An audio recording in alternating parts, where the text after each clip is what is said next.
Deborah was a prophetess and the only female judge of Israel, known for her wisdom and courage. During her time, the Israelites were oppressed by Jabin, the king of Canaan, whose army was led by a fearsome commander named Sisera. For 20 years, Jabin's rule brought suffering to the people of Israel, and they cried out to God for deliverance. Deborah held court under a palm tree between Ramah and Bethel, where the Israelites came to her for judgment and guidance. One day, God gave her a message for a man named Barak, the leader of Israel's army. She summoned Barak and told him that the Lord commanded him to take 10,000 men and go to Mount Tabor. There, God would deliver Sisera and his army into Barak's hands. Barak agreed to go, but only if Deborah would accompany him. Deborah agreed, but she warned Barak that because of his hesitation, the honor of defeating Sisera would not go to him but to a woman. Barak gathered his men and went to Mount Tabor as Deborah had instructed.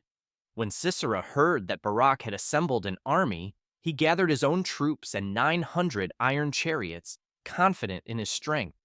But Deborah told Barak, "Go, this is the day the Lord has given Sisera into your hands.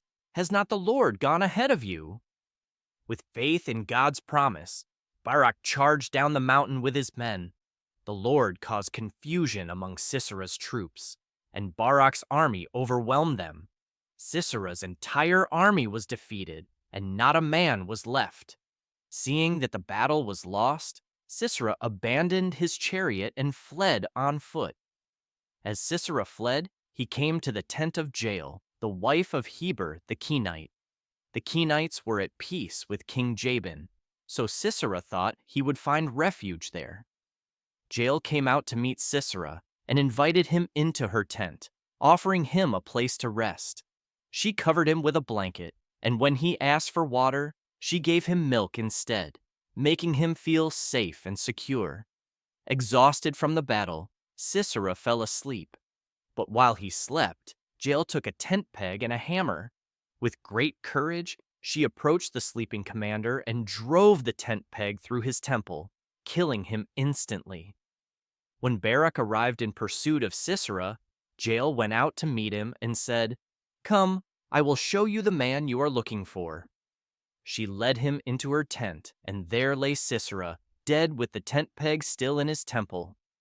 Through the courage and faithfulness of Deborah and the bold action of Jael, God delivered Israel from the oppression of Jabin, king of Canaan. The Israelites grew stronger, and eventually, they destroyed Jabin completely. Deborah's leadership and Jael's bravery became a celebrated victory, and Israel enjoyed peace for 40 years.